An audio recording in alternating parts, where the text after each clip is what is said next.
নমস্কার বন্ধুরা। রবিবার অনেকের কাছে একটা বিশ্রামের দিন। আচ্ছা, বিশ্রাম কি ঘুমের সমান? বিশ্রাম মানেই কি ঘুম? বা বিশ্রাম শুয়ে বসে টিভি দেখে, মোবাইল ঘেঁটে, অথবা খবরের কাগজ পড়ে, বা ধর্মাচরণ করে, বা ভালো মন্দ খেয়ে মনের প্রশান্তি, মন আনন্দ পেল, তাহলে কি ঘুমের কাজ হয়ে যাবে? এই সমস্ত প্রশ্নেরই একটা উপযুক্ত জবাব দেওয়ার চেষ্টা করবো আজ। কারণ সুস্থ থাকার যে চাবিকাঠি, যাকে অনেকে মন্ত্রতন্ত্র বলে উচ্চারণ করেন, সেই চাবিকাঠি রয়েছে আমাদের এই ঘুমের মধ্যে। আজকে দেখাবো কিভাবে এই ঘুমকে আমরা আমাদের সুস্থতা অর্জনের জন্য সঠিকভাবে ব্যবহার করতে পারি। সারা দিনের শেষে ঘড়ির কাঁটা যখন 8:30 পেরিয়ে গেছে, আমি আশিস কুমার দাস, একজন ওয়েলনেস কোচ এবং সাইকোলজিস্ট, আপনাদের সঙ্গে শেয়ার করতে এসেছি আমার নিজস্ব অভিজ্ঞতা এবং বিজ্ঞানের আলোকে ঘুমের গতি প্রকৃতি এবং ঘুম কিভাবে আমাদেরকে রিকভারিতে এক অত্যন্ত গুরুত্বপূর্ণ ভূমিকা নিতে পারে তার পর্যালোচনা। আমরা এই প্রোগ্রামে গত সপ্তাহ থেকে আমরা ফেসবুক লাইভে আমাদের প্রত্যেকটা প্রোগ্রামকে নিয়ে আসছি এই আশাতে যে আপনারা সরাসরি এই প্রোগ্রামগুলো থেকে বিষয়বস্তুগুলোকে অনুধাবন করুন, জীবনে অ্যাপ্লাই করুন, এবং সহজ এই পদ্ধতি আপনাদেরকে নিশ্চয়ই একটা সুস্থ জীবনের পথ দেখাতে পারে। সো, ঘুমের দেশে আজকের আলোচনা। ঘুমের উৎসভূমি আমাদের যে মস্তিষ্ক, সেই উৎসভূমিতে আমরা আজ বিচরণ করব এবং বোঝার চেষ্টা করব। আপনারাও আমাদের সাথে আছেন। সময় নষ্ট না করে সরাসরি চলুন স্লাইড শেয়ারের মধ্যে প্রবেশ করা যাক, কারণ বিষয়নিষ্ঠ, বস্তুনিষ্ঠ আলোচনাই সব থেকে বেশি কাম্য।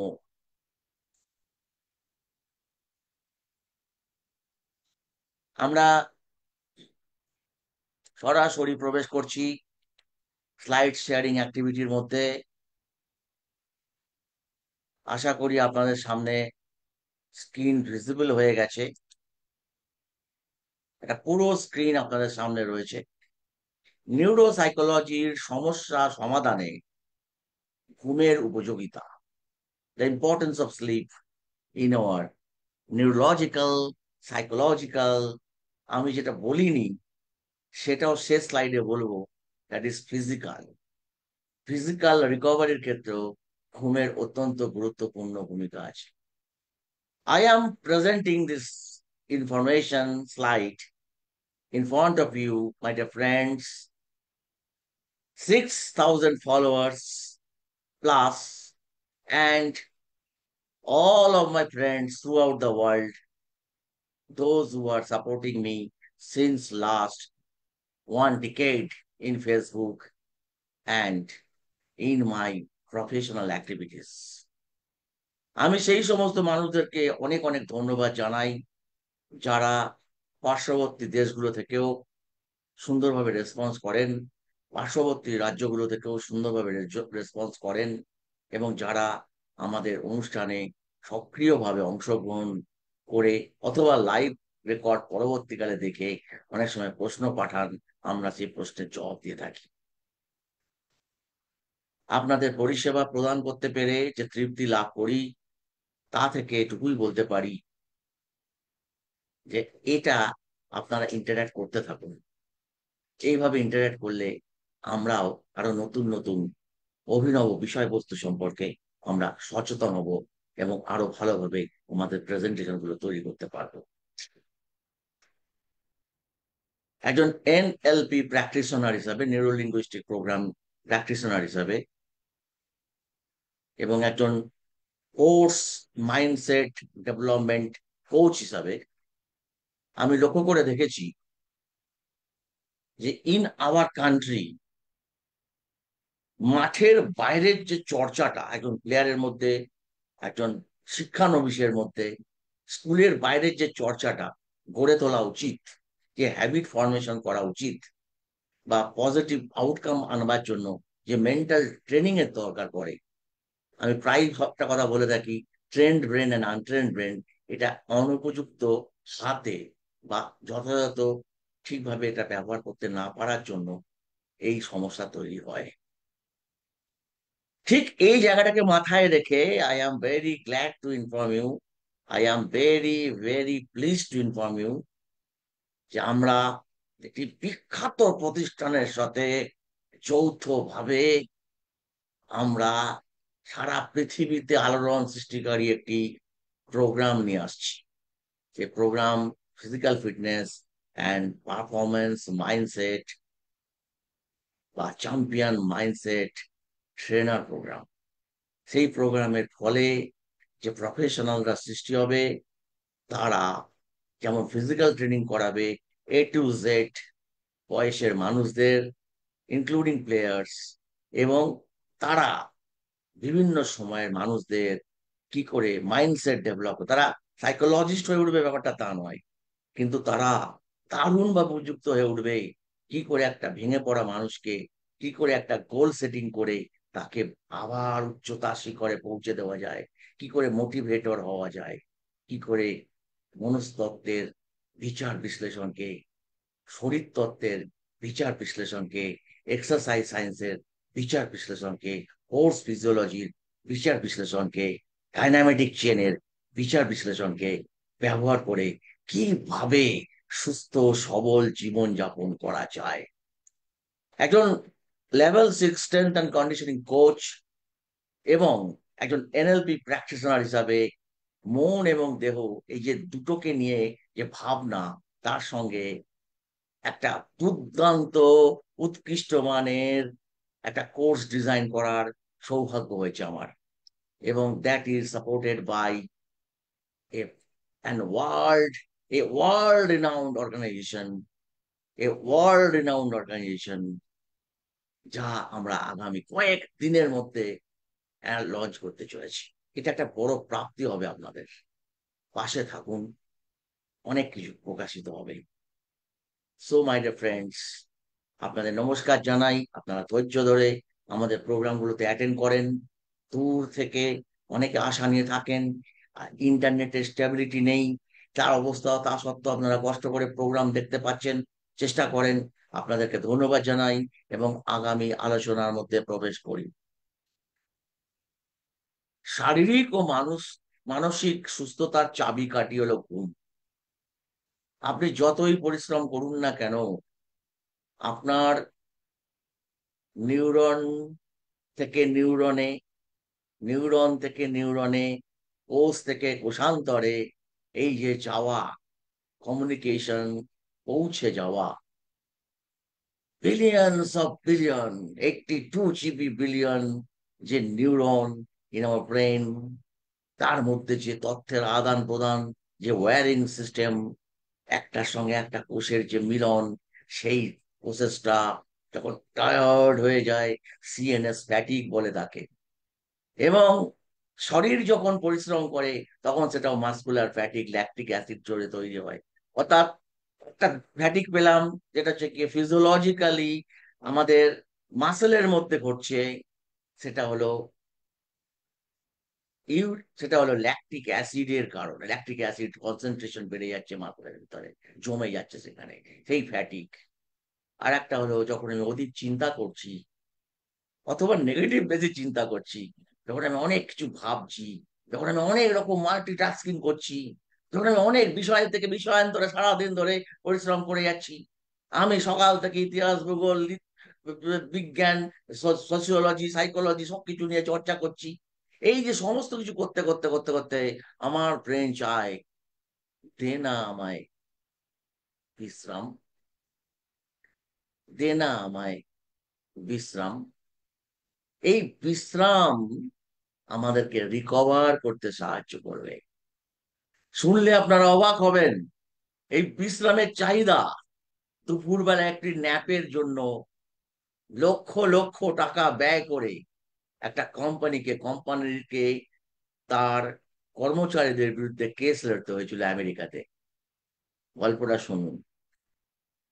আজ থেকে প্রায় 20 বছর আগে আমেরিকার বিখ্যাত ইন্স্যুরেন্স কোম্পানি, যার কিনা 100 তলা বিল্ডিং, সেই বিল্ডিং এর কর্মচারীরা দাবি করতে শুরু করে বিজ্ঞানসম্মত ভাবে দুপুরবেলা ন্যাপ নেওয়া ব্রেন ডেভেলপমেন্ট এবং ব্রেন রিকভারির জন্য, বা বিশেষ করে মনের শান্তির জন্য, এবং আবার নতুন রিগেন করা, এনার্জি রিগেন করা, তার জন্য অত্যন্ত গুরুত্বপূর্ণ বিষয়। তারা কোম্পানির বিরুদ্ধে কেস করে আমাদের দুপুরবেলা ন্যাপ নেওয়ার জায়গা করে দিতে হবে, অর্থাৎ আমরা যাতে একটু বিশ্রাম নিতে পারি, তার জন্য আমাদের জায়গা করে দিতে হবে।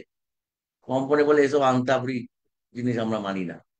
কোম্পানির বিরুদ্ধে কর্মচারীরা কেস করে, আদালত আদেশ দেয় যে এটা ন্যায্য অধিকার।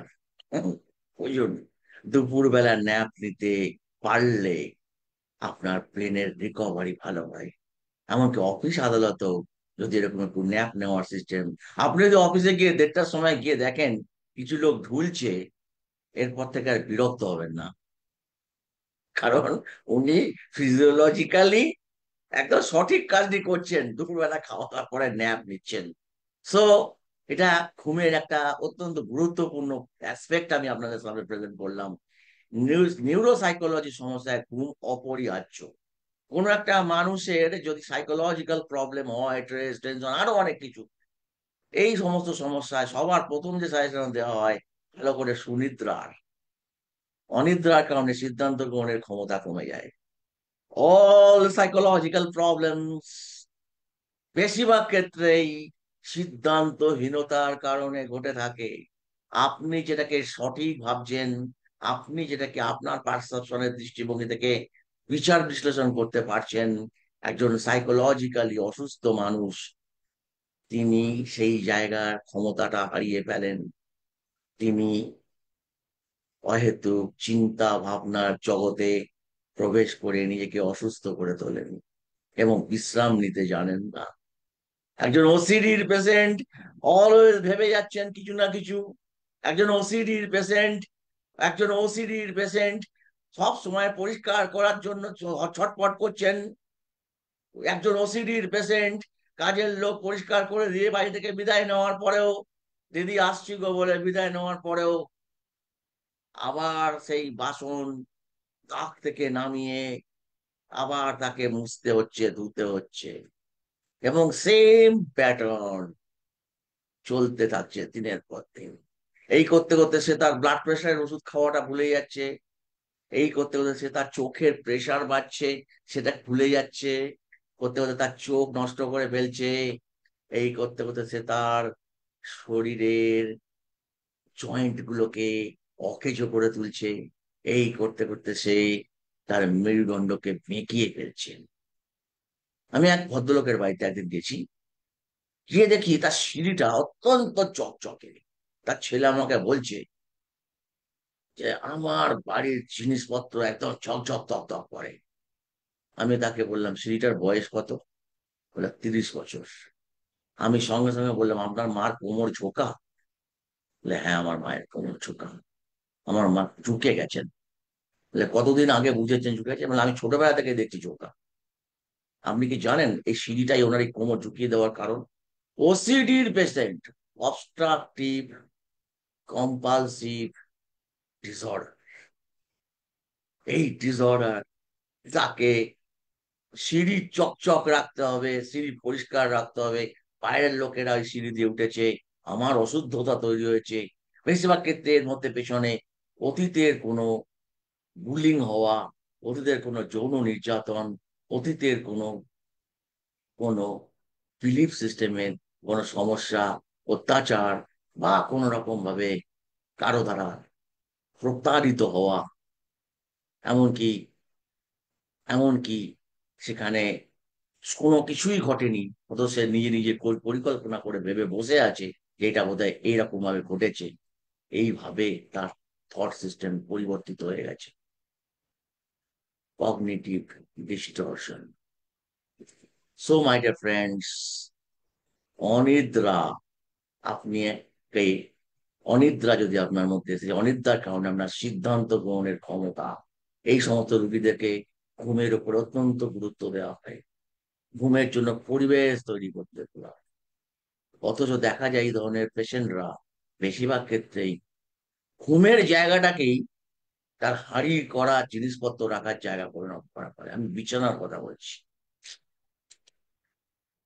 আরেকটু গভীরতর আলোচনায় প্রবেশ করব, অবশ্যই খুব গুরুত্বপূর্ণ একটি আলোচনা। সেটি হলো ঘুমের গোলযোগ করে ফেলেছে, অ্যাকচুয়ালি গোলযোগ হবে। হ্যাঁ, এটা গোলযোগ নয়, গোলযোগ। আর বানানো ভুল আছে, গয়কা ল, বর্গীর জয় জায়গায় উন্তীয় জ হবে, স্লিপ মেকানিজম। হাইপোথ্যালামাস ব্রেনস্টেম নিয়ন্ত্রণ করে ঘুমকে। হাইপোথ্যালামাস এবং ব্রেনস্টেম ঘুমকে নিয়ন্ত্রণ করে। মেলাটোনিন নিঃসরণ রাতের ঘুম বাড়ায়। মেলাটোনিন হরমোন একমাত্র ঘুমের মধ্যেই রাতের বেলায় অন্ধকার হয়ে গেলে নিঃসৃত হয়। অন্ধকার হয়ে গেলে নিঃসৃত হয়। খুব ভালো করে underline the point.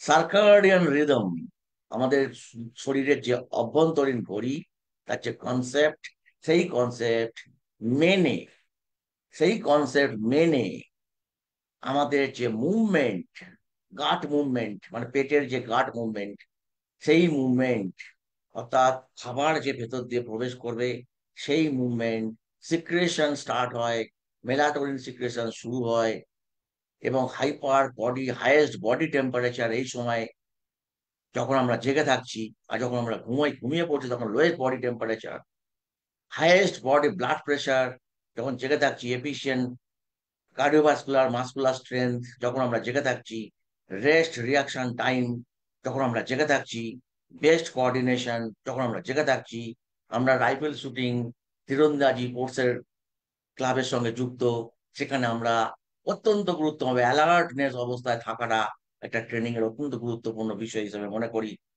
Alert, highest alertness সেই সময় থাকে। নেক্সট হচ্ছে হাই সিক্রেশন হয়, বাউল মুভমেন্ট কমে আসে, সিক্রেশন স্টপস, এবং এইভাবে ব্লাড প্রেশার রাইজ, এই করে আমাদের সার্কাডিয়ান ক্লক চলতে থাকে। এই সার্কাডিয়ান ক্লক রাতে আলো বেশি থাকলে মেলাটোনিন কম নিঃসৃত হয়, ঘুম কম হয়। অর্থাৎ রাতের বেলা যদি আপনি লাইট জ্বালিয়ে রাখেন, তাহলে আপনার আপনি হয়তো ঘুমাচ্ছেন, কিন্তু অ্যাকচুয়ালি আপনার মেলাটোনিন সিক্রেশন কমে যাবে, মানে আলোর সঙ্গে মেলাটোনিনের সম্পর্ক। এর ফলে আপনার ঘুম ঘুম মানে কোয়ালিটি ঘুম, কোয়ালিটি স্লিপ আপনার কম হবে। আমি আরেকটু বিস্তৃত হবে এই জায়গাটা আপনাদের সামনে রাখার চেষ্টা করব। 6 PM সন্ধ্যা হয়ে গেল, 6 AM সকাল হয়ে গেল। দেখুন, highest body temperature, highest blood pressure, highest body temperature 6 PM এর পরে, melatonin secretion starts, deepest sleep, lower body temperature. আর 6টা বেজে গেল, melatonin secretion stops, highest testosterone বেরোতে শুরু করবে, হাইয়েস্ট টেস্টোস্টেরন বেরোতে শুরু করবে, হাইয়েস্ট অ্যালার্টনেস দেখা দেবে। মানে সিক্রেশন গুলোর সঙ্গে আলোর অত্যন্ত গুরুত্বপূর্ণ সম্পর্ক। আমরা অনেক সময় ভাবি যে উদ্ভিদ তো আলোর দ্বারা প্রভাবিত হয়, জীব জন্তু কিভাবে প্রভাবিত? আরে জীব জন্তু তো, তারা তো আর ঘড়ি হাতে দিয়ে শিকার করে না, তাও তারা ওই সার্কাডিয়ান ক্লক ভাবেই চলে। তো মানুষ এই দিনের বেলা রাতের বেলা এর সাথে সাথে তার সিক্রেশন গুলো নির্ভর করে। If you are altering If you are altering that, then you are inviting, inviting your disorder, diseases, stress and tension, এবং আপনি অসুস্থ মানসিকতার দিকে এগোবেন। Best coordination, fastest reaction time. দেখুন কিরম ভাবে দুপুরের পর থেকে ভালো করে বুঝুন আপনি কোন স্পোর্টস এর লোক। যে স্পোর্টসে টেবিল টেনিস, রাইফেল শুটিং, তীরন্দাজি, সেই স্পোর্টসের যদি আপনি লোক হন, তাহলে আপনার best coordination, fastest reaction time, greater cardiovascular efficiency and muscle strength আপনি পাবেন দুপুরের পর থেকে সন্ধ্যা 6টা পর্যন্ত। তাহলে আপনার ট্রেনিং শিডিউল এভাবেই আপনাকে ডিজাইন করতে হবে। ক্লাবের বড় কর্তার ইচ্ছা হলো নাটু বাবু ভাট বকার জন্য সারা পৃথিবীতে বিখ্যাত, সেই নাটু বাবুর ইচ্ছা অনুসারে কোন রকম ভাবে ট্রেনিং হবে না। ট্রেনিং হবে এই সার্কাডিয়ান ক্লককে বিবেচনা করে। সো মাই ডিয়ার ফ্রেন্ডস, আমরা প্রতি মুহূর্তে যদি বিজ্ঞানকে স্মরণ করি এবং ব্যবহার করি, তাহলে নিশ্চয়ই আমরা একটি ভালো আউটকামের দিকে পৌঁছতে পারি। এ নিয়ে আমরা আলোচনাকে আরো প্রসারিত করব। ঘুম দুটি অবস্থায় নির্দিষ্ট থাকে, বা ঘুমের মধ্যে দুটি অবস্থা থাকে। একটা হচ্ছে রেম, রেম স্লিপ। যখন আপনি রেম স্লিপে আছেন, ঘুমোবার পরেই যে প্রথম স্টেজ আসে, that is RAM slip. RAM slip মানে র্যাপিড আই মুভমেন্ট। ওই সময় দেখবেন চোখের পাতা, মানে চোখের যে পাতা তাদের মানে কাঁপতে শুরু করেছে, কাঁপতে থাকছে। এবং এটা জাস্ট এই সময় মানুষ স্বপ্ন দেখে। এবং আর একটা ইন্টারেস্ট, শুধু স্বপ্ন দেখাই হয় না এই সময়। এই সময় স্মৃতি গঠন, মেমোরি স্ট্রাকচার্ড হয়। মেমোরি, আপনি সারাদিন ধরে যা করেছেন, আপনি বিভিন্ন জিনিস শিখছেন, সেগুলো আপনার মনের ভিতরে বাসা বাঁধবে, স্থায়ী জায়গা করবে এই রেম স্লিপ স্টেজে। মানে আপনি অ্যাকচুয়ালি রেম স্লিপ স্টেজে সারাদিন ধরে যা করেছেন, যা ভেবেছেন, তার একটা চিন্তন আপনার মনের মধ্যে চলতে থাকে। আমি তো বলি রেম স্লিপ, বা এটাই বলা হয় যে রেম স্লিপ আমার প্রেজেন্ট, আমি কি করলাম, আমার সাবকনসাস মাইন্ড এবং আমার সাবকনসাস মাইন্ড বা আনকনসাস মাইন্ড সেতু বন্ধনের কাজ করে। NREM স্লিপ, এটা হচ্ছে গভীর ডিপ স্লিপ। এই সময় আপনার কোনো চিন্তা ভাবনা কিচ্ছু নেই, আপনাকে ডেকে আর সাড়া পাওয়া যায় না, নাড়িয়ে চাড়িয়ে তুলতে হয়, এবং আপনার দেহ তখন পুনর্গঠন করে। অর্থাৎ স্যার, অর্থাৎ ম্যাডাম, আপনি সারাদিন ধরে ব্যায়াম করেছেন, অনেক জিমে গিয়ে প্রচুর কসরত করেছেন, বাট আপনি জানেন কি, আপনার এই রাতের ডিপ স্টেজ যে রিলিফ, ডিপ স্টেজ যে স্লিপ, NREM, নন র্যাপিড আই মুভমেন্ট স্টেজ, এই স্টেজেই আপনার দেহ পুনরুদ্ধার করবে। আপনি প্রচুর ব্যায়াম করলেন, আর রাত্রিবেলাটা মোবাইল ঘেটে বা সেক্স ফিল্ম ঘেটে উত্তেজিত ভাবে কাটিয়ে দিলেন, বা বল্লে বল্লে এরকম ধরনের কিছু গান শুনে আপনি উত্তেজিত অবস্থায় চলে গেলেন। তাহলে আপনার পুনরুদ্ধার, সরি, আপনার দেহের পুনরুদ্ধার হয় না। আর দেহের পুনরুদ্ধার না হলে সুজাতার গল্পটা খেয়াল রাখতে হবে আমাদের। ম্যাডাম সুজাতা আমাদের শিখিয়ে গেছেন, মনে পড়ছে ম্যাডাম সুজাতা, সুজাতাকে মনে করিয়ে দিচ্ছি। বোধিবৃক্ষের তলায় ধ্যান হচ্ছে, না খেয়ে কঙ্কাল সার চেহারা, সেই অবস্থায় সুজাতা নিয়ে এলেন পায়েস, চাল, কার্বোহাইড্রেট, দুধ, প্রোটিন, চিনি বা মিষ্টি বা গুড়। তখন তো আর চিনি ছিল না, চিনি তো প্রসেসের মাধ্যমে তৈরি হয়, তখন সে প্রসেস ছিল না, তখন গুড় অবশ্যই ছিল। তা সেই গুড়, তার তার সে তৈরি হলো পায়েস। মানে কার্বোহাইড্রেট অ্যান্ড প্রোটিন, দারুণ ভাবে এনার্জি তৈরি হবে, এবং তার সঙ্গে সঙ্গে তৈরি হবে বিল্ডিং দ্য মাসলস। সেই পায়েস খাওয়ার পরে বুদ্ধদেব রিয়েলাইজ করলেন যে শরীরকে কষ্ট দিয়ে কখনো সিদ্ধি লাভ করা বা মোক্ষ লাভ করা যায় না। তা সুজাতার পায়েস আমাদেরকে চোখে আঙ্গুল দিয়ে দেখিয়ে দেয় রিকভারি ইজ সো ইম্পর্টেন্ট। উদাহরণ, পরীক্ষার আগে গভীর ঘুম স্মৃতি ধরে রাখতে সাহায্য করে।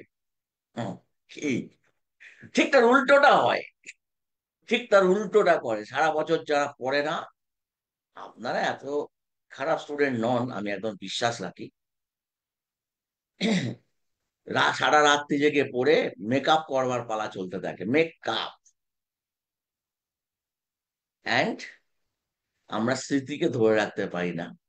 তারপরে ছোট ছোট কাগজের টুকরোর প্রয়োজন পড়ে পরীক্ষার হলে যাওয়ার আগে। অথচ সিস্টেমে চললে আর দরকার পড়তো না। অনিদ্রা এবং অতি নিদ্রা। অনিদ্রা, ঘুম আসতে দেরি, অনেক রকম ভাবে একে ব্যাখ্যা করা যায়, অনেক কিছু কারণ আছে, অনেক বিষয় আছে, আমি এত গভীরতায় যাব না। অতি নিদ্রা, অতিরিক্ত ঘুম। উদাহরণ, অফিসের কাজের চাপের জন্য রাতে ঘুম না হওয়া, এটা হচ্ছে অনিদ্রা। শরীর ক্লান্ত, শ্রান্ত, অথবা ডিপ্রেসড, হতাশাগ্রস্ত, অথবা নো পারপাস ইন লাইফ, এই যাব, না প্রোকাস্টিনেশন, এই শুয়ে আছি, অতি নিদ্রা। মা বলে উঠে যা, বাবা অফিস থেকে ফিরে এসে দেখে ছেলে তখনও শুয়ে আছে। তারপরে সন্ধ্যাবেলা সে বেরিয়ে গেল, রাত্রিবেলা যখন ফিরলো, ছেলে দারুণ কাজ করে ফিরলো, দু পা প্রায় একটার সাথে একটা লেগে যায়, এবং ছেলে এরপরে পড়তে বসবে। সেই অবস্থায় আমরা এক্সপেক্ট করি যে আমরা আমাদের সন্তানদের কাছ থেকে অনেক অনেক কিছু পাবো, অনেক অনেক উজ্জ্বল ভবিষ্যৎ পাবো। শুধুমাত্র নিদ্রাতের দিকে যদি খেয়াল দেওয়া যেত, তাহলে হয়তো সে নিজেই নিজের স্যালভেশন, সঠিক জীবনযাত্রার মধ্য দিয়ে সে নিজেই নিজের স্যালভেশন তৈরি করে ফেলতে পারত।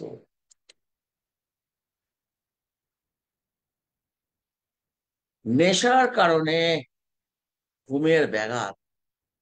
নেশার কারণে ঘুমের ব্যাঘাত, অ্যালকোহল, ক্যাফেইন, নিকোটিনের প্রভাব ঘুমের গুণমান খারাপ করে। সেখানে মানুষ ঘুমোয়, কিন্তু কোয়ালিটি স্লিপ নয়। সে ঘুমে তার বিশ্রাম হয় না, সে ঘুমে তার রিকভারি হয় না। উদাহরণ, রাত 10টার পরে কফি খেলে ঘুম আসতে দেরি হয়। কিন্তু এখানে সবকিছু শেষ বলা হয় না, এটাকে আরেকটু প্রশস্ত করবার প্রয়োজন মনে করছি। The hidden story of internet addiction. রাত জেগে মোবাইল ঘাটা এবং তার ফলে ঘুমের ব্যাঘাত, আপনি যা দেখতে পান আইসবার্গের মতো এইটুকু হিমশৈলের চূড়াটুকু দেখতে পান। What you don't see, increase risk of depression. যারা এই রাত্রিবেলা দিনের পর দিন, ঘন্টার পর ঘন্টা মোবাইল ঘাটে, তাদের বাবা মাদের সতর্ক করছি, increased risk of depression, sleep disturbances and insomnia, decline in work performance. তাদের কাজের দক্ষতা কমে যায়। With the right treatment we can overcome this. কিভাবে কি হবে সেটা পরবর্তীকালে আলোচনার মধ্য দিয়ে আমরা আরো পরিষ্কার করব। অনিদ্রা শরীর ও মনের একটা অত্যন্ত গুরুত্বপূর্ণ পর্যায়কে প্রকাশ করে। মানসিক চাপ ও ব্যথা ঘুমে ব্যাঘাত ঘটায়। এই ব্যথা অনেক সময় ফিজিক্যাল ব্যথা নয়, সাইকোসোম্যাটিক পেন হতে পারে। আপনার কোমরে ব্যথা হচ্ছে, আমি দীর্ঘদিন ধরে ভেবে এসেছি কোমরে ব্যথাটা মনে হয় ফিজিক্যাল কারণেই হচ্ছে, কিন্তু পরবর্তীকালে যখন সূক্ষ্মতর পর্যায়ে গেছি, তখন দেখতে পেয়েছি যে ঘাড়ে ব্যথা, কোমরে ব্যথা, পিঠে ব্যথা বেশিরভাগ ক্ষেত্রেই সাইকোসোম্যাটিক ডিসঅর্ডার। বেশিরভাগ ক্ষেত্রে, 80% ক্ষেত্রে। সেখানে শুধুমাত্র so called ultrasound therapy, so called so and so therapy, বা সো কল্ড এক্সারসাইজ থেরাপি দিলেই তার প্রবলেম সলভ হয়ে যাবে, এমন নয়। অথচ আমি আমার জীবনে এরকম বহু কেস দেখেছি যে তারা শুধুমাত্র তাদের কিছু কনফ্লিক্টকে, তাদের কিছু ব্যক্তিগত সম্পর্কের জটিলতাকে সলভ করে নিয়েছে বা করে দিয়েছি, তারা ব্যথা থেকে চিরতরে মুক্ত হয়ে গেছে। আপনাদের ভাবলে একটু অবাক লাগবে আমার কথা, কিন্তু এটাই 80% ক্ষেত্রে সত্য। যত ব্যথা বেদনার কেস দেখেন, এটাই সত্য। আরো একটা জিনিস খুব ইম্পর্টেন্ট, যে আপনি যখন এই ধরনের রোগে ভুগছেন, আর আপনার মধ্যে যদি কোনো বিলিফ সিস্টেম এরকম ডেভেলপ করে যে আমি বোধহয় রামুর কাছে গেলে ছেড়ে উঠবো, সেই রামুও অ্যাকচুয়ালি সাইকোলজিক্যাল এফেক্ট দিচ্ছে। সে সাইকোলজি না বুঝেও সাইকোলজির এফেক্ট দিচ্ছে, কারণ সে আপনার আস্থাটুকু বা মনের আরামটুকু সে অর্জন করে ফেলেছে। তো আপনার যদি এরকম ব্যথা বেদনা হয়, আপনি রাত্রিবেলা বারবার জেগে উঠছেন, আপনার স্লিপ ডিস্টার্ব হয়ে যাচ্ছে। স্বপ্নচারিতা ও স্বপ্নে কথা বলা,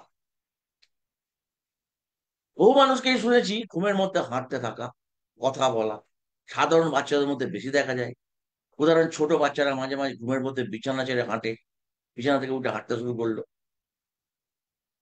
আমি এছাড়াও একটা আরো অদ্ভুত ঘটনার কথা বলবো। এর সঙ্গে কোন রকমের নিশির ডাক, জিনের ডাক, মা কালীর ভর কোনো সম্পর্ক নাই। কি সম্পর্ক আছে? সামনে একটা ছবি দিয়েছি, এই ছবিটা একটু অ্যানালিসিস করি। একদম বাস্তব ঘটনা। একজন ভদ্র মহিলা, বয়স অ্যাপ্রক্সিমেট 30 ইয়ার্স, বয়স অ্যাপ্রক্সিমেট 30 ইয়ার্স, উনি জগদ্ধাত্রী পুজো চলাকালীন একদিন স্বপ্ন দেখলেন যে ওনার বাড়ির দরজায়, ঘুম থেকে উনি উঠেছেন, উনি স্বপ্ন দেখছেন যে ওনার বাড়ির দরজায়, উনি দরজা খুলে দেখছেন যে একটি বাচ্চা মেয়ের মতো কাঁদতে কাঁদতে স্বয়ং জগদ্ধাত্রী তাকে বলছেন, আমাকে একটু জায়গা দিবি না রে তোর বাড়িতে? এবং তিনি সঙ্গে সঙ্গে আপ্লুত হন। ঘন্টা খানেক পরে যখন তার ঘুম ভেঙে উনি বাস্তব অবস্থায় ফেরেন, উনি সেই রেসে ভাবতে শুরু করেন যে উনি জগদ্ধাত্রী পুজোর আয়োজন করবেন। এবার মা যখন সরাসরি ওনার বাড়িতে চলে এসেছেন, মা যে এসেছেন তার কোনো পদচিহ্ন, তার কোনো হস্তচিহ্ন, তার কোনো বাস্তব নমুনা কিছুই তার মধ্যে ছিল না, থাকতে পারেও না। আমি আশা করছি এটাও ভুল। যাই হোক, মেয়েটি এই সিদ্ধান্ত নেওয়ার পরে সে হঠাৎ করে জগদ্ধাত্রী পুজোর জন্য, এবং বেলা 10টার মধ্যে তার বাড়িতে অলরেডি জগদ্ধাত্রীর একটি মূর্তি বাঁধিয়ে টাধিয়ে চলে আসে। মূর্তি না, মানে একটা ছোট বাঁধিয়ে টাধিয়ে চলে আসে। এবং খবরটা যখন আমার কানে এবং কোন রকম ভাবে আসে, তখন আমি অ্যানালিসিস করে এটা দেখতে পাই যে that candidate is suffering from so called anxiety disorder. কিছু অ্যাংজাইটিতে সে ভুগছে এবং কিছু ইনসিকিউরিটি ফিলিং এর মধ্যে আছে। সে কতগুলো মিশন নিয়েছে জীবনে, সেই মিশনগুলো কে নিয়ে সে লড়ে যাচ্ছে, এবং লড়তে লড়তে জীবনে একটার পর একটা যখন অ্যাচিভমেন্ট আসছে, তখন চাহিদা আরো বেড়ে যাচ্ছে। এবং সেইটাকে নিয়ে সে ভাবতে শুরু করছে যে দুরকম ভাব। এক হচ্ছে জগদ্ধাত্রী পুজো করব মানে আমার এলাকায় একটা স্ট্যাটাস সিম্বল তৈরি হবে, যে ইয়েস, এর বাড়িতে জগদ্ধাত্রী পুজো হয়। ছোটবেলা থেকে আমরাও দেখে আসছি, পাড়ার যে লোকটার একটু জমি জমা আছে বা বড় বাড়ি টাড়ি আছে, কয়েকজন বাড়ি টাড়ি আছে, বিদেশে বিদেশে থাকে, তারা সবাই জগদ্ধাত্রী পুজোর সময় জড়ো হয়ে বড় করে ঘটা করে জগদ্ধাত্রী পুজো করে। পাড়ার প্রত্যেকের বাড়িতে ভোগ পৌঁছে যায়। আর এককালে আমরা নিজেরাও গেছি এরকম অনেক বাড়িতে, যেখানে পাত ফেলে খেয়ে এসেছি। খিচুড়ির সঙ্গে অনেক আরো উপাদেয় কিছু খাবারও জুটতো, মনে পড়ে ছোটবেলায়। তা সেরকমই একটা স্ট্যাটাস সিম্বল। অথবা আরেকটা জিনিস তার মাথার মধ্যে উঠছে, যে যেহেতু সে বিভিন্ন রকম অ্যাংজাইটির মধ্যে আছে, নিরাপত্তাহীনতার অভাবে রয়েছে, তো জগদ্ধাত্রী সিংহের পিঠে চেপে এসে তীর ধনুক নিয়ে, শঙ্খ চক্র নিয়ে তাকে প্রোটেক্ট করবে। এই যে প্রোটেকশন দেবেন জগদ্ধাত্রী, এবং জগদ্ধাত্রী সম্পর্কে এই যে ধারণাটা আমরা যারা এই শ্যামনগর, ইছাপুর এবং চন্দননগর, ভদ্রেশ্বর, রিষড়া, শ্রীরামপুর এলাকায় থাকি, তারা বিখ্যাত বিখ্যাত বড় বড় বিভিন্ন জগদ্ধাত্রীর মূর্তি দেখি। আমি কোনো বিশ্বাস অবিশ্বাসের জায়গায় যাচ্ছি না, কিন্তু সেটা যখন ট্রান্সফার হয় তার রোগের ক্ষেত্রে, এবং সেটা যখনই তাকে এই পুজোটা করা হবে, এরপরে তার মাথার মধ্যে এই থট আসতে পারে যে জগদ্ধাত্রীর আমি একজন বর কন্যা বা বর পুত্র, আমার বাড়িতে আমিই জগদ্ধাত্রী। এবং সে নিজে নিজে আস্তে আস্তে নিজেকে গ্লোরিফিকেশন করতে শুরু করবে, এবং আস্তে আস্তে ভরে পড়া শুরু হবে, হিস্টেরিয়ার দিকে যাবে। এইভাবে কিন্তু স্বপ্নচারিতা, আমাদের স্বপ্নে কথা বলা, এই সমস্ত বিষয়গুলোকে খুব সিরিয়াসলি ভাবা উচিত। এবং এগুলোকে কখনোই সো কল্ড পারিবারিক ধ্যান ধারণায়, পাড়ার কাকিমা জেঠিমার কথায় প্রভাবিত হয়ে জগদ্ধাত্রী পুজো বা অন্যান্য আরো অনেক কিছু এরকম ঘটনায় যাওয়ার আগে একটু নিজেরা ভাববেন, অ্যানালিসিস করবেন। আপনার মন কি চায় আপনি তাই করুন, বাট যার জন্য করতে যাচ্ছেন, ভালো করতে গিয়ে তার খারাপটা হয়ে যাচ্ছে না তো, এটাও একটু ভাববেন। নিশি আতঙ্ক, কিছুক্ষণ আগেই বলেছি, নিশি আতঙ্ক, রাতের মধ্যে জাগা, দুঃস্বপ্ন, ভীতিকর স্বপ্ন। উদাহরণ, ভয়ঙ্কর মুভি দেখার পর রাতে দুঃস্বপ্ন দেখা, এটা খুব কমন ব্যাপার। What you are doing throughout the day, or আপনার কিছু কোর বিলিভ যদি এরকম হয়ে থাকে, আপনাকে তার তাড়িত করে বেড়াবে, তাই আপনার ঘুমের মধ্যেও আসতে থাকবে সাবকনসিয়াস মাইন্ডে। ঘুমের মধ্যে দাঁত কিরমির করা, এ এক ভয়ঙ্কর, মানে ভুল ধারণা। বাচ্চাদের পেটে কৃমি হলে নাকি সে দাঁত কিরমির করে, উদ্বেগ এবং স্ট্রেসের কারণে দাঁত ঘষে। অর্থাৎ যদি কোনো বাচ্চা কিছুদিন ধরে দাঁত কিরমির করছে ঘুমের মধ্যে, অবশ্যই বোঝার চেষ্টা করুন স্কুলে তার সাথে কোনো রকম অন্যায় হচ্ছে কিনা। যে ভ্যানওয়ালা নিয়ে যায় তার উপরে ওয়াচ রাখুন, যে বাসওয়ালা কন্ডাক্টর বন্ধুটি তাকে ক্যারি করে তার দিকে সতর্ক দৃষ্টি রাখুন। বাড়িতে বাচ্চাটি যখন একা থাকে, যে মেড সার্ভেন্ট বা যে আয়া তাকে দেখে, তার দিকে সতর্ক দৃষ্টি রাখুন, দরকার হলে সিসিটিভি ক্যামেরা বসিয়ে দিন। অথবা অজান্তে আপনি কোথাও এমন কোনো কথা বলে ফেলেননি তো, যে যার থেকে বাচ্চাটি ট্রেস হচ্ছে। উদাহরণ দিচ্ছি একটা, খুব ইন্টারেস্টিং। একটি বাচ্চা তার দাদু ঠাকুমার কাছে থাকে, সারা দিন ধরে থাকে। রাতের বেলা প্রায় 9টা নাগাদ সে বাবা মার কাছে যায়, সকালবেলাও স্কুল থেকে এসে দাদু ঠাকুমার কাছে ঢোকে। একদিন বাচ্চাটি তার ঠাকুমাকে জিজ্ঞাসা করছে, তার দিদিমাকে জিজ্ঞাসা করছে, আচ্ছা দিদা, তুমি কি বুড়ো হয়ে যাচ্ছ? দিদা বললো, কেন বলতো, তোর কি মনে হয় আমি বুড়ো হয়ে যাচ্ছি? না, বুড়ো হয়ে গেলে তো মানুষ মরে যায়। যদি বুড়ো হয়ে গেলে মানুষ মরে যায়, তাহলে আমার কি হবে? ভাবুন ব্যাপারটা। সে বুড়ো হয়ে যাওয়াটা নিয়ে প্রশ্ন, মানে কেউ কারো কাছে শুনে আসছে বুড়ো হয়েছে তো তাই মরে গেছে, না, বুড়ো হলে মরে যাওয়া স্বাভাবিক। সেটা সে ইন্টারপ্রিট করছে তার নিজের নিরাপত্তার দৃষ্টিভঙ্গি থেকে। কাজেই আপনার বাচ্চার সঙ্গে যখন আপনি কথা বলবেন, আপনি কি কথা বলবেন, কিভাবে কথা বলবেন, এ ব্যাপারে অন্তত শিক্ষিত মানুষের কাছ থেকে এটা এক্সপেক্ট করা যেতেই পারে, যে আপনি সতর্কভাবে কথা বলবেন। আর এই আতঙ্ক, বিভিন্ন ভাবে আমরা বাচ্চাদেরকে আতঙ্কিত করে তুলি, আমরা নিজেরাও জানি না কিভাবে আতঙ্কিত করে তুলি, বুঝি না। অথবা আমরা বোঝার চেষ্টাটুকুই করি না। আমরা ভাবি আমরা খুব ভালো বাবা মা, অভিভাবক। অ্যাকচুয়ালি আমরা অনেক কিছুই ভ্রান্তিমূলক আচরণের দ্বারা আমাদের বাচ্চাদের ঘুমকে বিগড়ে দিতে পারি, তার বেড়ে ওঠাকে বিগড়ে দিতে পারি। ভাবুন, অনিদ্রা এবং তার চিকিৎসা। সারাদিন যদি ক্লান্তি অনুভব করেন, তাহলে 12 থেকে 14 ঘন্টা ঘুমান। এটা হচ্ছে বিষণ্ণতার লক্ষণ। আপনি সারাদিন ধরে ক্লান্তি বোধ করছেন, বিছানা থেকে উঠছেন না, আর 12 থেকে 14 ঘন্টা ঘুমিয়ে থাকছেন। অতিরিক্ত ঘুম বিষণ্ণতার লক্ষণ। আপনি অতিরিক্ত ঘুমের মধ্যে আছেন মানেই আপনি বুঝবেন আপনি কোনোভাবে ডিপ্রেশনের শিকার। সো এই ব্যাপারে আপনার সতর্ক হওয়া দরকার। ডিপ্রেশনকে কন্ট্রোল করা, আমি আপনাকে বলবো না যে এটা কঠিন কাজ, বাট ডিপ্রেশন থেকে যত দূরে থাকবেন তত আপনি এর বিষময় জীবনযাত্রা সম্পর্কে নিজেকে সুস্থ রাখতে পারবেন। একে ইনভাইট করবেন না। Cognitive behaviour therapy, relaxation, slip hygiene ইত্যাদি বিভিন্ন পদ্ধতি অত্যন্ত গুরুত্বপূর্ণ ভূমিকা নেয় অনিদ্রার সমস্যার সমাধানে। প্রতিদিন একই সময়ে ঘুমোতে যাওয়া ঘুমকে উন্নত করে। এটা একটা কগনিটিভ থেরাপি প্রসিডিওর।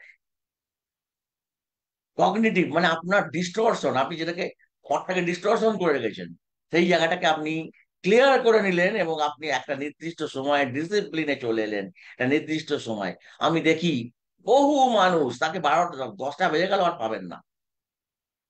আর আমরা অভাগা মনস্তত্ত্বের লোকেরা কখন তাদের ইচ্ছা হলো 12টার সময় মেসেজ দিচ্ছে, আবার কি ভিডিও কল। আর এই সুযোগে কিছু নটি বিনোদিনী, আমি নটি বিনোদিনীকে অবজ্ঞা করছি না, ক্ষমা করবেন, ধৃষ্টতা, ঠাকুর রামকৃষ্ণের সঙ্গে তার জীবন জড়িত, তাকে আমি অপমান বা কোন রকম ভাবে সমালোচনা করছি না। এরকম বহু মানুষ এই সুযোগটাকে নেয়, রাত্রিবেলা যে মনে হয় এদেরকেও ফোন করা যায়, রাত 12টা 12:30 একটার সময় সে তার কষ্টের কথা জানাতে চাইছে। এর জন্য হেল্পলাইন আছে। সো মাই ডিয়ার ফ্রেন্ডস, আমার মনে হয় সব শেষে সেই ডিসিপ্লিনের কথাই আমাদের সামনে আসলো। ঘুমকেও ওই ডিসিপ্লিনের বশে ফেলা যেতে পারে। চলুন আরো একটু আলোচনা করব। আমরা আমাদের আজকের যে আলোচনা অত্যন্ত সংক্ষিপ্ত আকারে বাংলা ভাষায় আমরা আমাদের এই স্লাইডটা তৈরি করেছি আজকে। আপনারা যদি কেউ চান এই স্লাইডটি সংগ্রহ করতে চান, আমরা তাদেরকে বিনামূল্যে এটা দিয়ে দেব। কারণ সচেতনতা লাভ করুন। সচেতন মানুষ অনেক ভালো থাকতে পারে। সচেতন মানুষ রোগকে দূরে রাখতে পারে। সেরিব্রাল স্ট্রোক রিকভারিতে ঘুমের গুরুত্ব অত্যন্ত গুরুত্বপূর্ণ। কতটা গুরুত্বপূর্ণ সেটাকে বোঝাবার জন্য আমি এই স্লাইড থেকে বেরিয়ে গিয়ে আপনাদের একটা ছোট ভিডিও দেখাবো। তাহলে বুঝতে পারবেন আমাদের মাথার মধ্যে যে কিভাবে নিউরাল কানেকশনস এর জাল বিস্তৃত হয়ে রয়েছে, এবং সেই জাল আমাদের বিভিন্ন রকম তথ্য আদান প্রদান, সেরিব্রাল কর্টেক্সের বিভিন্ন জায়গা, বিভিন্ন দেহাংশের জন্য নির্দিষ্ট এবং পরিচালিত হয়। এবং তা দ্রুত মোটর রিকভারি যদি করতে হয়, তাহলে এই নিউরোপ্লাস্টিসিটি সিস্টেমকে জাগ্রত করে তুলতে হবে, এবং ঘুম সে কাজটা করে।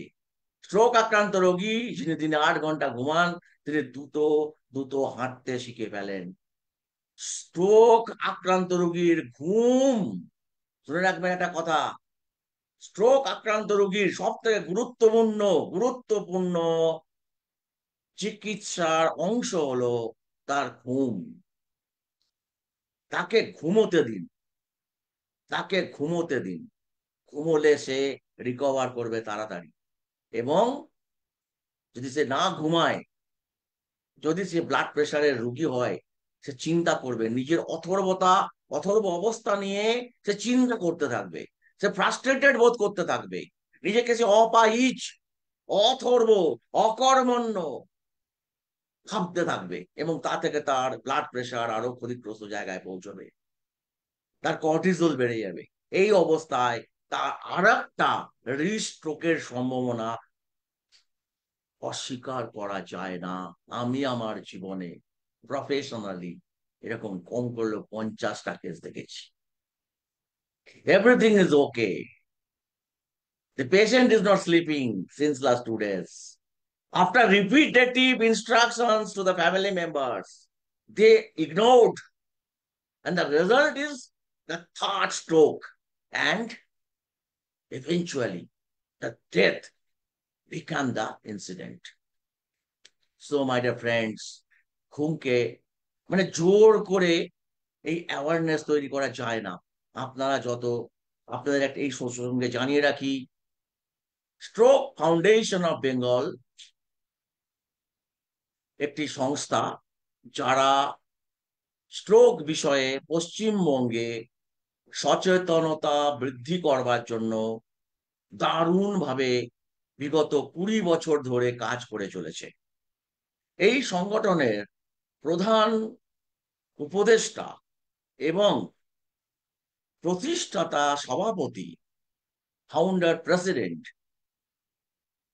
ডক্টর দীপেশ কুমার মন্ডল, যিনি কলিকাতা মেডিকেল কলেজের নিউরোলজি ডিপার্টমেন্টের প্রধান ছিলেন এবং উনি একজন বিশ্ববিখ্যাত স্ট্রোকোলজিস্ট, তার তত্ত্বাবধানে সচেতনতামূলক সারা বছর ধরে বিভিন্ন প্রোগ্রাম হয়ে থাকে।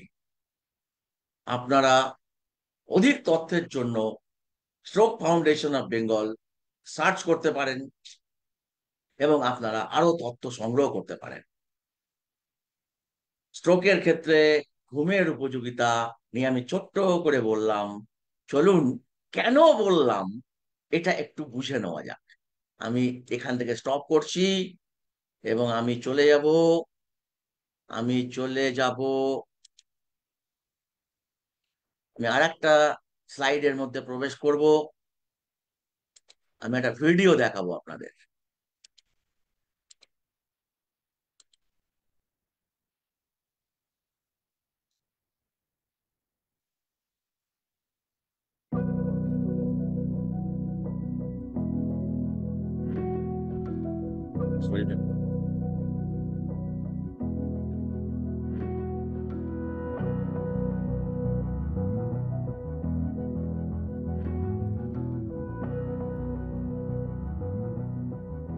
MRI is an amazing piece of technology, and one that we're just getting started with.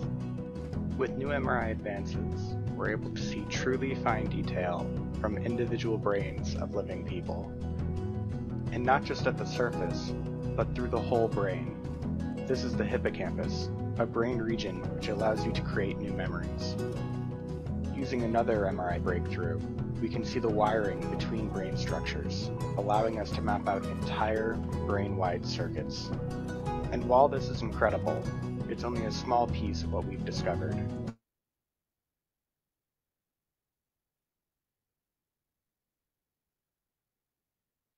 So আপনাদের দেখালাম ব্রেনের ওয়্যারিং সিস্টেমটা কিরকম। স্ট্রোকের ক্ষেত্রে এরকম একটা ওয়্যারিং সিস্টেমে কাট হয়েছে, বা এরকম একটা ওয়্যারিং সিস্টেমকে রিএস্টাবলিশ করতে হবে, আরো নতুন প্যাথওয়েজ ওপেন হয়ে যাবে এবং রুগী আবার হাঁটতে পারবে। এবং এই ঘুমকে এনশিওর করবার জন্য বিভিন্ন পদ্ধতিকেও ব্যবহার করা যায়, বিভিন্ন রিল্যাক্সেশন টেকনিককেও ব্যবহার করা যায়।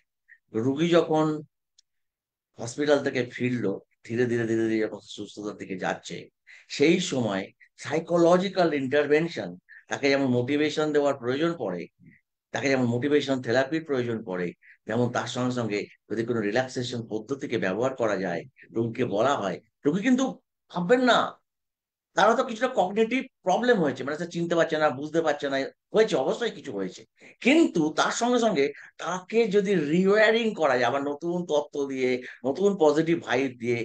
আমি এমনও দেখেছি একটা মানুষ স্ট্রোকের আগে যতটা উদ্যমী ছিল, স্ট্রোকের পরে তার উদ্যম আরো বেড়ে গেছে জীবনে। কারণ কি বলুন তো, ওই যে ইন্টারভেনশন, অর্থাৎ তাকে পজিটিভ ভাইব, মানে তখন তার নতুন ব্রেন, নতুন প্যাথওয়েজ ওপেন হয়ে গেছে নিউরোপ্লাস্টিসি হওয়ার ফলে। সে ব্রেনের একটা অংশ তো সক্রিয় হয়ে গেল যে সে আরো বেশি উদ্যমী মানুষে পরিণত হলো। অল্প বয়সের ক্ষেত্রে অত্যন্ত দারুণ ভাবে এটা দেখা যায়।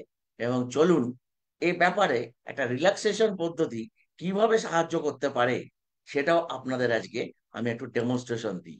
তারপরে আমি আমার শেষ স্লাইডে যাব। আমার আলোচনা প্রায় শেষের মুখে আমি যাব একদম শেষ স্লাইডে এরপরে।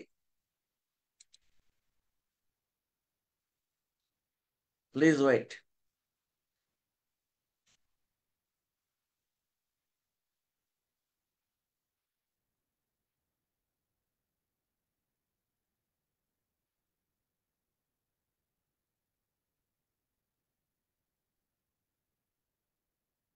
Please wait.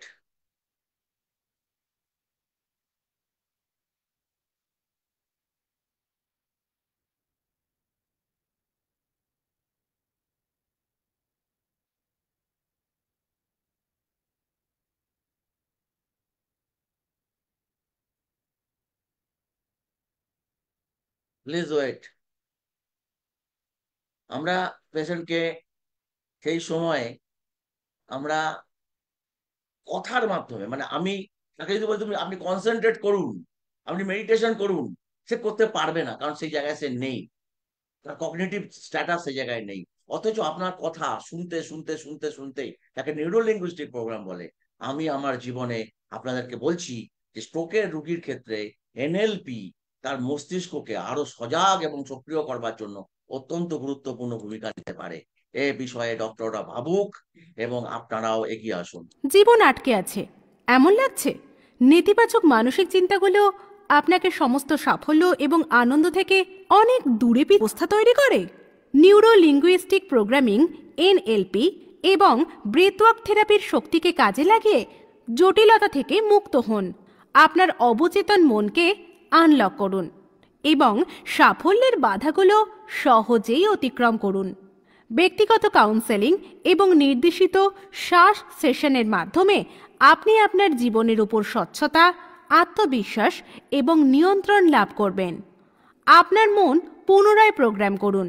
একজন খেলোয়াড়, একজন ছাত্রছাত্রী, একজন কর্পোরেট অফিসিয়াল, একজন পারফর্মিং আর্টিস্ট, আপনি যে কাজই করুন না কেন, আপনার উদ্দেশ্য পুনরায় আবিষ্কার করুন। আপনার ভবিষ্যৎকে উজ্জ্বলতর করুন। আপনার স্বাধীনতার যাত্রা এখন শুরু হলো। মনোসংযোগ মেডিটেশনের মঙ্গলময় ও শান্তিপূর্ণ জগতে আপনাকে জানাই সাদর সম্ভাষণ। আপনি বিশৃঙ্খলা থেকে মুক্ত থাকতে পারেন এমন একটি শান্ত জায়গায় স্বাচ্ছন্দ্যে বসুন অথবা শুয়ে পড়ুন। এমন একটি ভঙ্গি বেছে নিন যাতে আপনার মেরুদণ্ড ও ঘাড় থাকে সোজা ও নমনীয়। এতে আপনি সহজেই শ্বাস নিতে পারবেন এবং তা হবে আরামদায়ক। এবার আপনার কাঁধ নরম করে ফেলুন এবং হালকা করে দুপাশে ঝুলিয়ে দিন। আপনার পেটকে নরম করুন। আপনার পাগুলো নাড়াচাড়া করে আরামদায়ক অবস্থানে সরিয়ে নিন। এবার আলতোভাবে আপনার দু চোখ বন্ধ করুন। আপনার পূর্ণ মনোযোগ নাকের ভেতরে সচেতনভাবে ঘুরিয়ে নিন এবং স্বাভাবিকভাবে শ্বাস নিন এবং ছাড়ুন।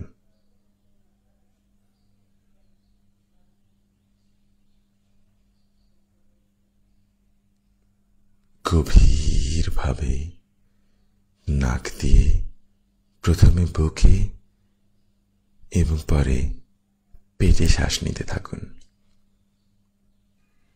এরপর ধীরে ধীরে দম ছাড়তে ছাড়তে সকল দূষিত পদার্থ কালো ধোঁয়ার মতো করে বের করে দিন।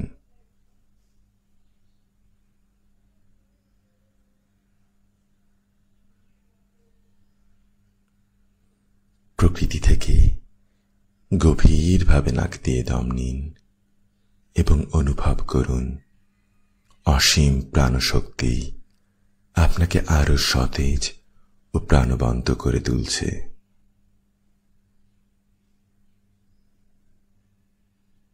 এরপর ধীরে ধীরে দম ছাড়তে ছাড়তে ভাবুন কালো দূষিত ধোঁয়ার সাথে আপনার সব বিষণ্ণতা, শঙ্কা ও ভয় বাতাসের সাথে মিলিয়ে যাচ্ছে,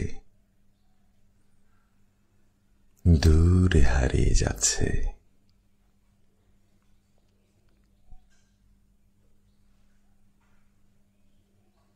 দম নেবেন বুকে এবং পেটে। এরপর ধীরে ধীরে দম ছাড়তে ছাড়তে শরীর থেকে সকল দূষিত পদার্থ বাতাসের সাথে বের করে দিন। প্রকৃতি থেকে অক্সিজেন সমৃদ্ধ বাতাস নিতে নিতে শ্বাস নেবার শব্দে কান পাতুন এবং শরীর থেকে দূষিত বাতাস ছাড়তে ছাড়তে দম ছাড়ার শব্দে কান পাতুন। মনোসংযোগ করুন। ধীরে ধীরে দম নিন, আরো ধীরে ধীরে দম ছাড়ুন। প্রকৃতি থেকে অক্সিজেন সমৃদ্ধ শুদ্ধ বাতাস গভীরভাবে নাক দিয়ে বুকে এবং পেটে নিতে থাকুন। এরপর ধীরে ধীরে দম ছাড়তে ছাড়তে সকল দূষিত পদার্থ কালো ধোঁয়ার মতো করে বের করে দিন। দম নিতে নিতে শ্বাস নেবার শব্দে কান পাতুন এবং দম ছাড়তে ছাড়তে দম ছাড়ার শব্দে কান পাতুন। মনোসংযোগ করুন। অনুভব করুন আপনার সারা শরীর সজীব ও প্রাণবন্ত হয়ে উঠছে। প্রকৃতি থেকে গভীরভাবে নাক দিয়ে দম নিন এবং অনুভব করুন অসীম প্রাণশক্তি আপনাকে আরো সতেজ ও প্রাণবন্ত করে তুলছে। এরপর ধীরে ধীরে দম ছাড়তে ছাড়তে ভাবুন কালো দূষিত ধোঁয়ার সাথে আপনার সব বিষণ্ণতা, শঙ্কা ও ভয় বাতাসের সাথে মিলিয়ে যাচ্ছে, দূরে হারিয়ে যাচ্ছে।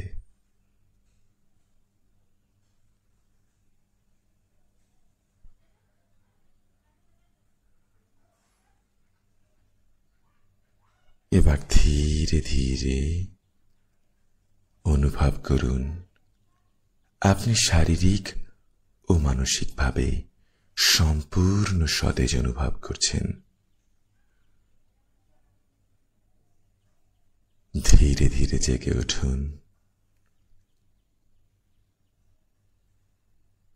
চোখ মেলুন, মাথা ও ঘাড় নাড়ুন, হাত ও পা নাড়ুন। আত্মবিশ্বাসের সাথে আড়মোড়া ভাঙুন।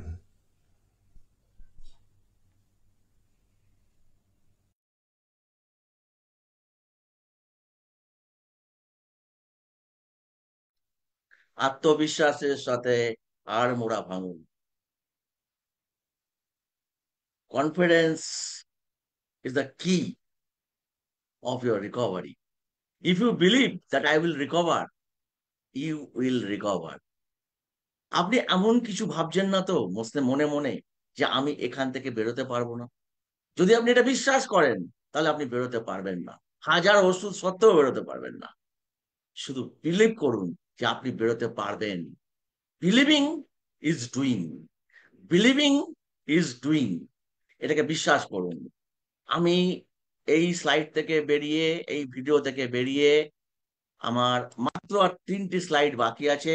এই 3টি স্লাইড নিয়ে আমাদের আলোচনা একদম অন্তিম পর্যায়ে আমি নিয়ে যাব এবং সেখান থেকে আপনাদের জন্য একটি স্লিপ হাইজিন উপহার দেব। সেই স্লিপ হাইজিন আপনাদেরকে দারুণ ভাবে সাহায্য করবে বুঝতে যে আপনি কিভাবে ভালোভাবে ঘুমের ব্যবস্থা করতে পারেন।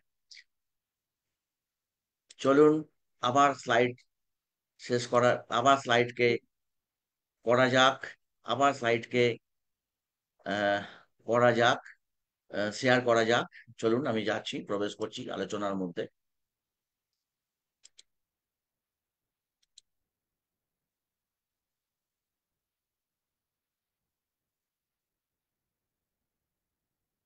একদম শেষের দিকে আমরা এসে গেছি। আজকের প্রোগ্রাম সম্ভবত সব থেকে ছোট প্রোগ্রাম হলো, বাট অনেক কার্যকরী ভাবে আপনাদেরকে হেল্প করবে এই প্রোগ্রাম। দয়া করে আবার আপনারা এটাকে দেখবেন সময় নিয়ে। বহু মানুষই ওই 30 সেকেন্ড বা 1 মিনিটের বেশি ধৈর্য রাখেন না। এটা এই নতুন প্রজন্মের একটা বড় সমস্যা, কারণ তারা সবকিছুই রেডি পেতে চান, যে আমি গুলে খেয়ে নেবো, এরকম একটা ভাব তাদের মধ্যে। সো ধৈর্য ধরে সময় করে যদি এই প্রোগ্রামটাকে দেখেন, পুরোটা শোনেন, আপনি দেখতে পাবেন আপনি এক অফুরন্ত শক্তির ভান্ডার আবিষ্কার করলেন, যা কিনা আপনাকে এক সুনিদ্রার জগতে নিয়ে যাবে। কাজের চাপ থেকে মস্তিষ্ক ও মনের পুনরুদ্ধারে ঘুম একটি অত্যন্ত গুরুত্বপূর্ণ ভূমিকা নেয়। যখনই আমাদের কাজের চাপ বাড়ে, স্ট্রেস হরমোন বেড়ে যায়, কর্টিসল বেড়ে যায়, আবেগ তখন অ্যামিগডালা হাইপোথ্যালামাসের সাহায্যে শরীরে উত্তেজনা, আবেগ এসব বাড়িয়ে দিল। উদাহরণ, টার্গেটে চাপ চাপ চাপ সামলানোর পরে ভালো ঘুম, মন ফ্রেশ করে অবশ্যই। সো এটা সহজ একটা পদ্ধতি স্ট্রেস ম্যানেজমেন্টের, যেন ঘুমকে গুরুত্ব দেওয়া হয় স্ট্রেস ম্যানেজমেন্ট করার জন্য। আসছি খেলোয়াড়দের কথায়। আমি আগের বারে দেখিয়েছিলাম যে নন র্যাপিড আই মুভমেন্ট যে স্টেজ, সেই স্টেজে টিস্যু রিপেয়ার হয় এবং শক্তির পুনরুদ্ধার হয়। ফুটবল খেলোয়াড়রা ম্যাচের পরে পর্যাপ্ত ঘুম, পর্যাপ্ত কি, নন র্যাপিড আই মুভমেন্ট স্লিপ, যখন আর চোখের পাতা নড়ছে না, এরকম পর্যাপ্ত ঘুম নিয়ে পরের দিন আরো ফিট থাকেন। এই জায়গাটিকে খেলোয়াড়দের ক্ষেত্রে ব্যবহার করবার জন্য বলবো। স্লিপ হাইজিন, স্লিপ হাইজিন অর্থাৎ আপনি যেমন কোভিড পিরিয়ডে হাইজিন মেনটেন করবার জন্য চাপে চাপে হোক আর নিজের জীবনের তাগিদে হোক, যে কোনো কারণে হোক না কেন, আপনি বারবার হাত ধুয়েছেন, হাইজিন মেনটেন করেছেন। আমরা আমাদের প্রফেশনাল কারণে গ্লাভস পরা, হাইজিন মেনটেন করা, এটা আমাদের হ্যাবিটের মধ্যে পড়ে। বাট সাধারণ মানুষের কাছে এটা একটা অতিরিক্ত চাপের সৃষ্টি হয়েছিল সে সময়। বাট সেই চাপ কিন্তু আমাদেরকে একটা নতুন শিক্ষাও দিয়ে গেছে। যাই হোক, আজকে আসুন সেই স্লিপ হাইজিন নিয়ে কিছু, আবার স্লিপ হাইজিন নিয়ে কিছু আলোচনা করা যাক। প্রতিদিন একই সময়ে ঘুমানো এবং ওঠা একটি অত্যন্ত গুরুত্বপূর্ণ বিষয়। শোয়ার পর ঠান্ডা, অন্ধকার এবং শান্ত রাখা, শোয়ার ঘরকে ঠান্ডা, অন্ধকার এবং শান্ত রাখা অত্যন্ত গুরুত্ব। শোয়ার ঘরের অন্যতম শর্ত হলো আপনি ঠান্ডা রাখতে পারবেন কিনা সবসময় অ্যাসিওর্ড নয়। হ্যাঁ, আমার মতো গরিব লোকের পক্ষে তো সবসময় সম্ভব হয় না ঠান্ডা ঘরে থাকা। তো যাই হোক, তো অন্ধকার ঘর আপনি অ্যাসিওর করতে পারেন। আর শান্ত রাখাটাও কিছুটা, আপনি ঘরের মধ্যে যারা আছেন, আর অথচ অবশ্য যারা একটু কনজেস্টেড এরিয়ার মধ্যে বাস করেন, ফ্ল্যাটের বাড়িতে বাস করেন, তাদের এটা একটু প্রবলেম তৈরি হয় এই শান্ত রাখাটা, কারণ পাশের ঘরের চিৎকার চেঁচামেচি আচরণগত ঢেউটা আমার ঘরে এসে চলে আসে। ঘুমানোর আগে স্ক্রিন টাইম, মোবাইল টিভি কমানো। ঘুমানোর আগে মোবাইল ব্যবহার করা যাবে না। শুনে রাখুন ভালো করে একটি কথা, যে মোবাইল ব্যবহার করার অন্তত 25 মিনিট সময় লাগে তারপরে মন শান্ত হতে। কারণ আমরা যা দেখি তা 25 মিনিট ধরে আমাদের মস্তিষ্কের মধ্যে ঘুরপাক খেতে থাকে, এবং এর ফলে আপনি মোবাইল দেখে শুতে যাচ্ছেন, মানে আপনি ঘুমকে আরো 25 মিনিট দেরি করে দিচ্ছেন। মানে হয়তো দেখা গেলো ঘুম আসতো 20 মিনিটে, মানে ঘুম 20 মিনিটের বদলে 20 + 35 = 25, আরো 45 মিনিট বাদে ঘুম, 1 ঘন্টা বেরিয়ে যাবে। বিকেলের পর ক্যাফেইন জাতীয় পানীয় এড়িয়ে চলা। ক্যাফেন, কফি বা আছে কফি এরকম কোনো খাবার স্ট্রিক্টলি এড়িয়ে চলা, কারণ ক্যাফেন ঘুমের ব্যাঘাত ঘটাতে ওস্তাদ। রাতে খাবার খাওয়া, অতিরিক্ত ভারী খাবার এড়ানো। রাতে শোয়ার আগে হালকা বই পড়া বা ধ্যান করা ঘুমকে আনতে সাহায্য করে। রাতে মোবাইল ব্যবহার বন্ধ করে 30 মিনিট বই পড়লে দ্রুত ঘুম আসে। কিন্তু সাইকোলজিক্যাল পয়েন্ট অফ ভিউ, এখানে একটা ইন্টারেস্টিং তথ্য আপনাদের জানিয়ে রাখি। এবং এই তথ্যটি এই তথ্যটি এই তথ্যটি আমার শেষ তথ্য, যা আজকের এই প্রোগ্রামকে শেষ জায়গায় নিয়ে যাবে। আপনি পড়তে পড়তে ঘুমান,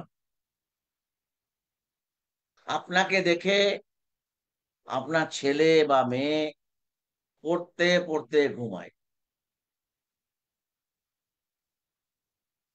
আপনি যখনই বিছানায়, এবং এই করে আস্তে আস্তে বিছানায় শুয়ে পড়ার হ্যাবিট তৈরি হয়।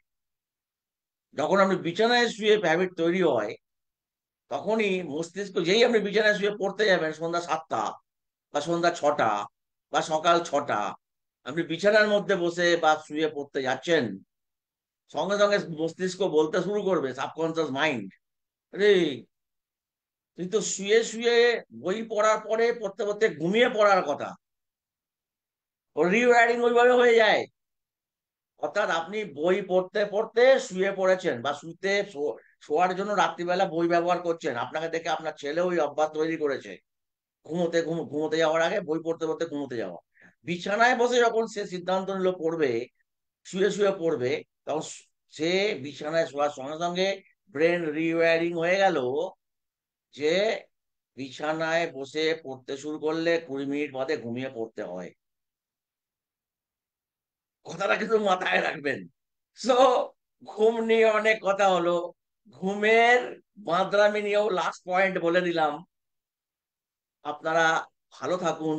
রবিবার, কাল আবার এনার্জি নিয়ে নামতে হবে। সোমবার, সোমবার সারা পৃথিবীতে একটি জঘন্য দিন হিসাবে চিহ্নিত, কারণ এই হাসি মুখ আর সোমবার সকালবেলা থেকে থাকে না, এনার্জাইজ থাকে বডি। আরে আবার একটা এই গরমের মধ্যে তো আরো থাকে না। সো আজকে রাতটা ভালো করে ঘুমোক।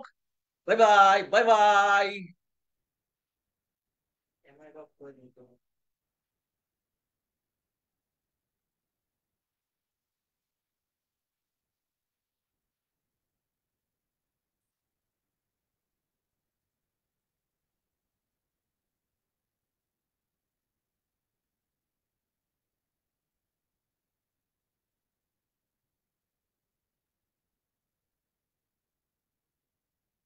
বন্ধ করবো?